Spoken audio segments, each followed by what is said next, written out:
My name is Anna, and that morning was anything but peaceful.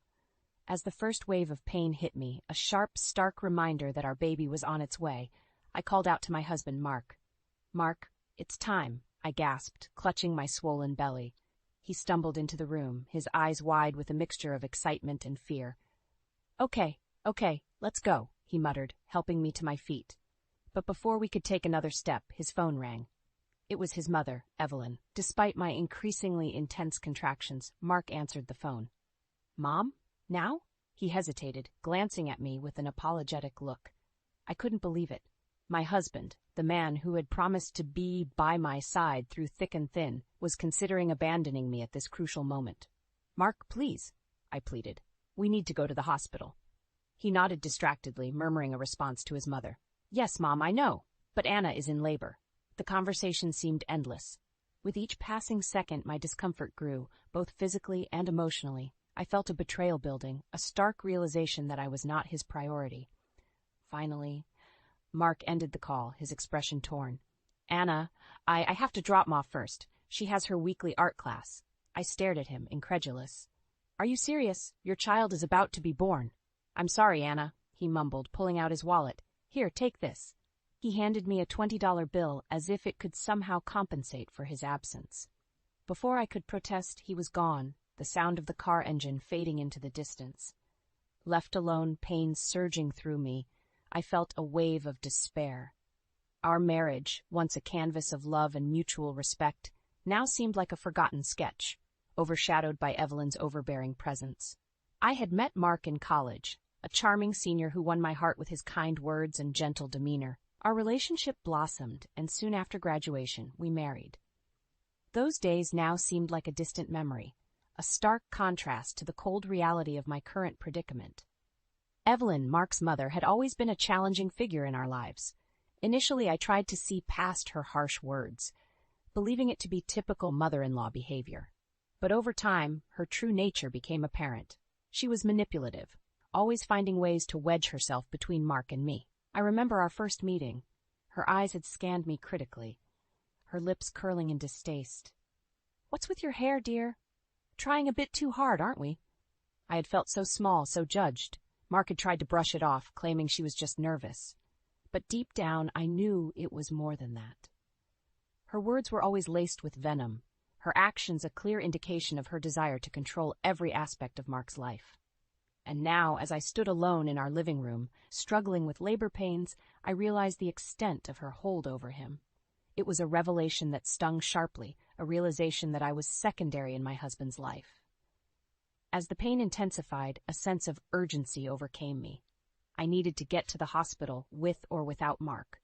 I dialed a taxi, my hands trembling, tears streaming down my face. I was about to bring our child into the world, and I was doing it alone. The taxi arrived quickly, and as I stepped out of the house, I took one last look back. It was a bittersweet farewell to the life I thought I had, a life overshadowed by a woman who saw me as nothing more than an obstacle to her son's undivided attention. In the back seat of the taxi, as we sped towards the hospital, I made a silent vow. I would be strong, not just for my baby, but for myself. I would no longer be a victim of Evelyn's manipulations or Mark's inability to stand up to her. This was the beginning of a new chapter, one where I would reclaim my life and my dignity. As the hospital came into view, a sense of resolve settled over me. This was not the end, but a new beginning. A beginning where I would stand tall, a mother ready to face the world with her child. Life, I had learned, was full of surprises, some more bitter than others. As I lay in the hospital bed, awaiting the birth of my child, my mind wandered back to the early days with Mark and his mother, Evelyn. I had always known that Evelyn held a special place in Mark's life. She was, after all, a single mother who had raised him alone. But what I hadn't anticipated was the depth of her influence over him, a hold so strong it often left me feeling like an outsider in my own marriage. Our first meeting had been a disaster. I had spent hours preparing, eager to make a good impression, but from the moment Evelyn laid eyes on me, I knew I was fighting a losing battle.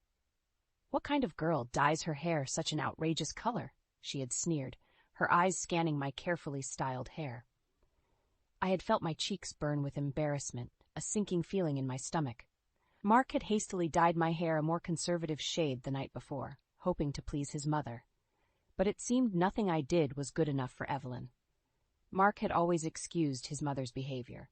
"She's just set in her ways," he would say, or "she means well, deep down." But as time went on, her thinly veiled insults and constant interference in our lives became harder to ignore. I remembered one particular evening, a dinner that had started off pleasantly enough. We were celebrating Mark's promotion at work, a momentous occasion. But Evelyn's presence had cast a shadow over our celebration. "You must be so proud of Mark," I had said, trying to make conversation. "Proud? Of what?" Evelyn had replied, her voice dripping with disdain. "A promotion in a job he only got because of his father's connections. I suppose it's an achievement for someone with such limited ambitions." I had watched, stunned, as Mark said nothing, his eyes fixed on his plate. It was moments like these that chipped away at my respect for him, his inability to stand up to his mother slowly eroding the love I had once felt. As my pregnancy progressed, Evelyn's hold on Mark seemed to tighten. She would call him at all hours, demanding his attention for the most trivial matters.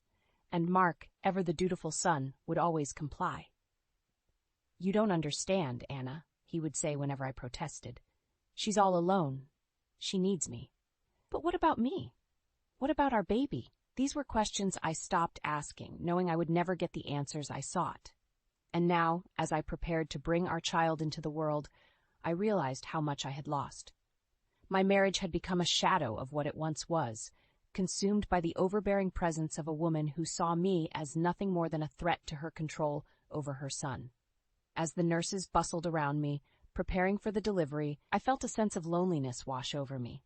I was about to become a mother, a role I had always dreamed of, but in that moment I felt more alone than ever. And yet, amidst the fear and uncertainty, there was a flicker of hope. This child, my child, would be my salvation. A new beginning, a chance to break free from the chains of a toxic bond and start anew. As the first cries of my baby filled the room, I felt a strength rise within me, a strength I didn't know I had. I was a mother now, and nothing would ever come between me and my child. As I held my newborn baby in my arms, feeling the tiny heartbeat against my chest, I reflected on the journey that had led me to this solitary but profound moment.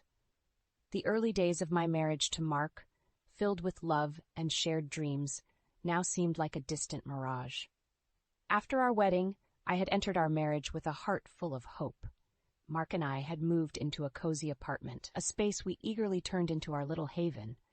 But as the days turned into months, the cracks began to show, widening with each passing moment. Mark's mother, Evelyn, became an ever-present shadow in our lives. Her calls were frequent, her demands increasingly unreasonable. Each time the phone rang, my heart sank, knowing it would pull Mark away from me, from us. I remember one evening, Mark and I had planned a quiet dinner at home. It was rare for us to have time alone, and I had spent the afternoon preparing his favorite dish. But just as we were about to sit down, his phone rang. It was Evelyn, and she needed him. Her car had broken down, and she insisted Mark come to help her, despite my suggestion to call a roadside assistance service. "Anna, she's my mother. I can't leave her stranded," Mark had said, his voice tinged with frustration. "But what about us, Mark? What about our plans?" I had asked, my voice barely above a whisper. He didn't answer, just grabbed his coat and left, leaving me alone with the dinner I had so lovingly prepared. That night, I ate alone, the silence of the apartment a stark reminder of my growing loneliness. As my pregnancy progressed, I hoped it would bring Mark closer, that the prospect of our own family would shift his priorities. But the opposite happened. Evelyn's calls became more frequent, her reasons for needing Mark more absurd. And Mark, trapped in a cycle of guilt and obligation, never said no. I tried to talk to him, to make him see how his actions were affecting our marriage, but my words fell on deaf ears.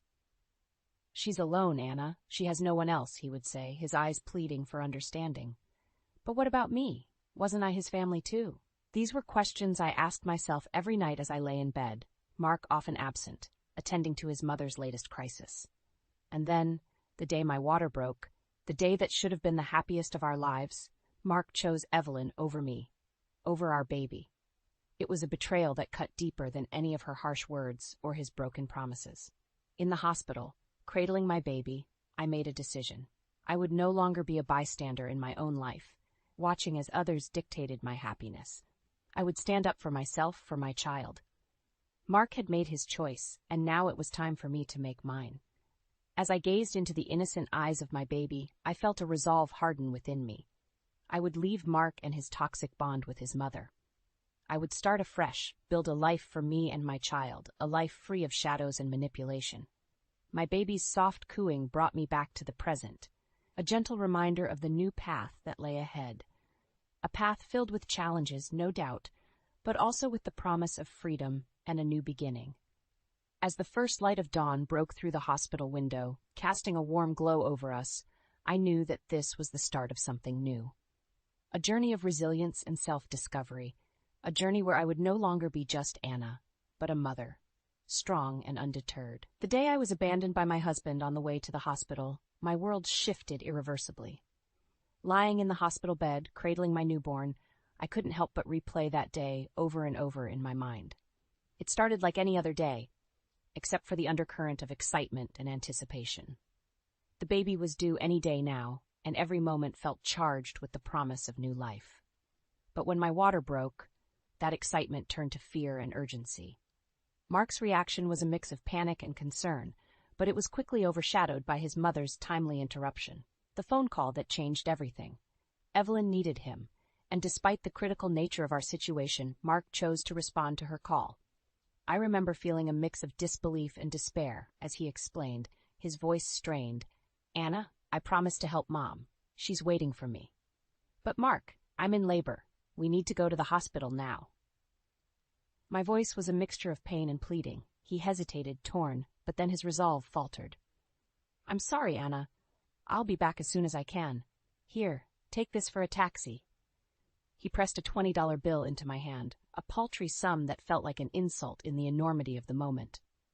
As he drove away, leaving me alone and vulnerable on the verge of childbirth, I realized the bitter truth.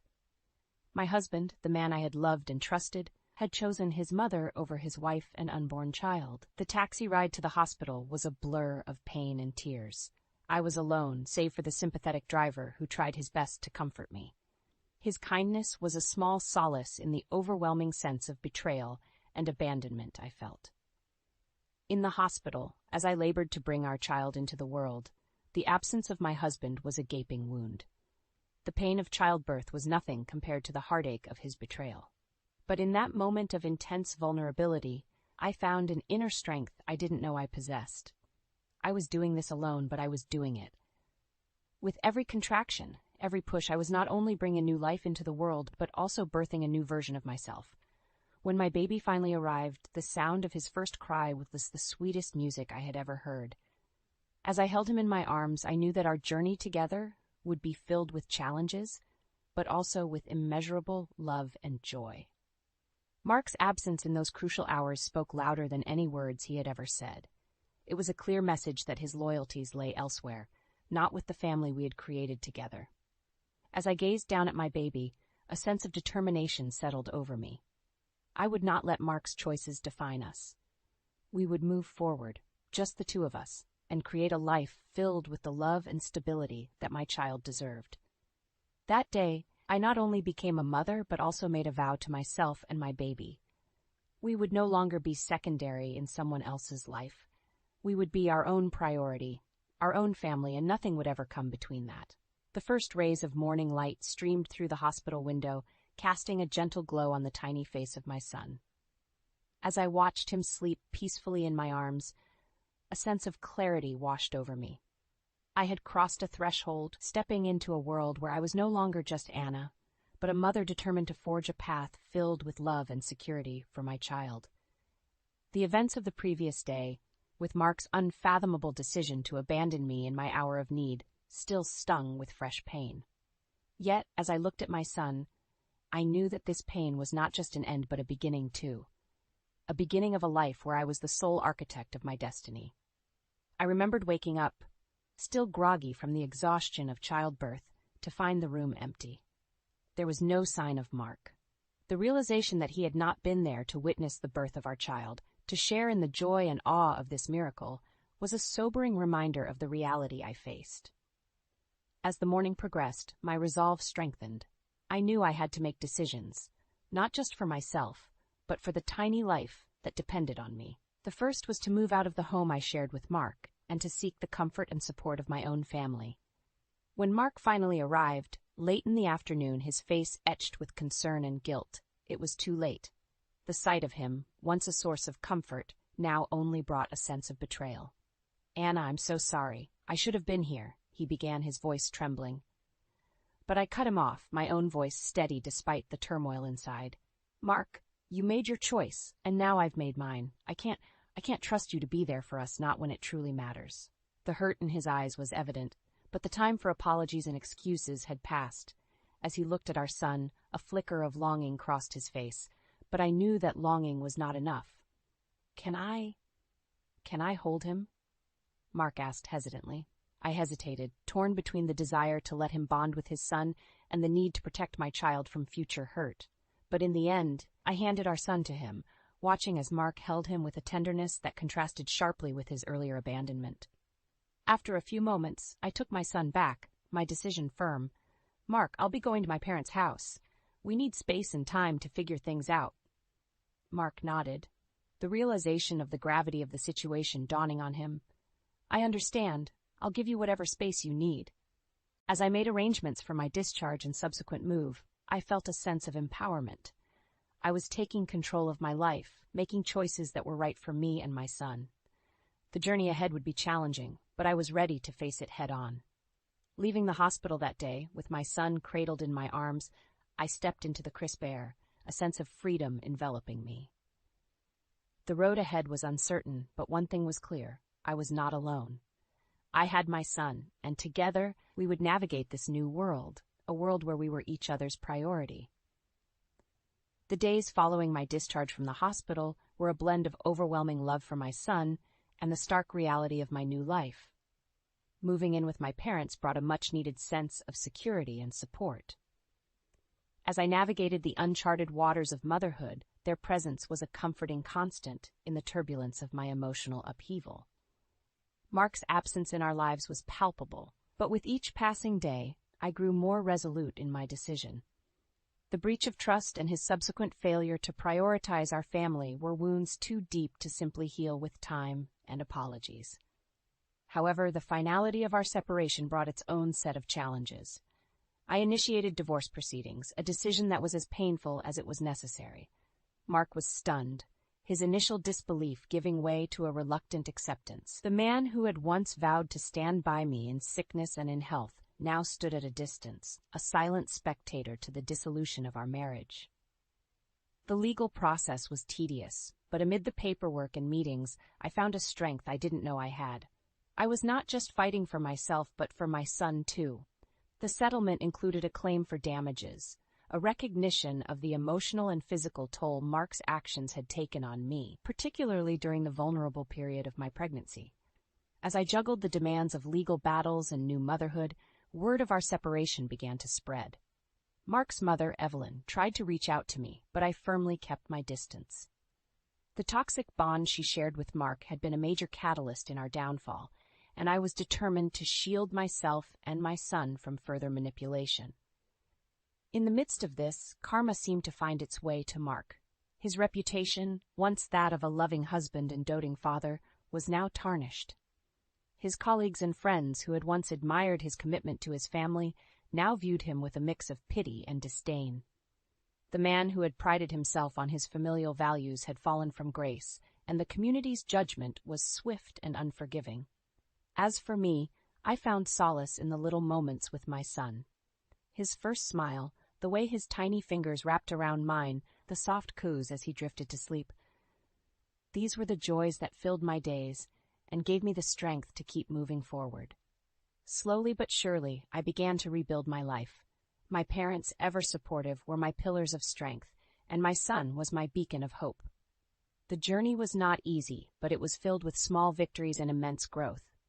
Looking back, I realized how far I had come, from a wife overshadowed by the influence of a controlling mother-in-law to a single mother standing on her own 2 feet.